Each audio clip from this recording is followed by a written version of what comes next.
I'm ranking my top 10 overnight backpacking trips, and we finally reached the top 3. For this one, we're heading into Wyoming's Wind River Range. For every national park in Wyoming, there's a national forest that's just as incredible. Grand Tetons get all the attention, but the winds absolutely deserve to be in the conversation. And before anyone says I'm blowing the winds up, they're already pretty well known. In fact, there were more cars in this trailhead than I've ever seen before. Yet we barely saw anyone once we were on the trail. The winds are so massive and remote, it's still surprisingly easy to find solitude. I've hiked here a few times, but nothing has topped the Cirque of Towers Loop. 27 miles, 2 mountain passes, endless alpine lakes, granite peaks in every direction. We took a quick break at Big Sandy Lake before starting to climb up Jackass Pass. Every few hundred feet we'd stop, not because we were tired, but because the views somehow just kept getting better.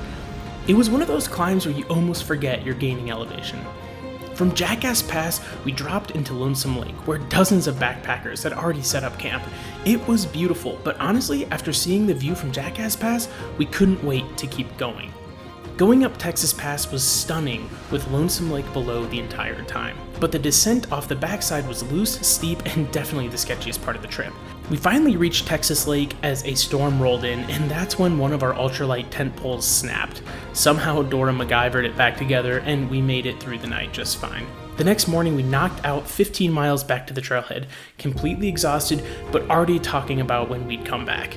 If you're thinking about hiking the Cirque of Towers, I've got a full video on this adventure on my channel. But somehow this is still only number 3, because as incredible as the winds are, there's yet a better hike waiting in Wyoming.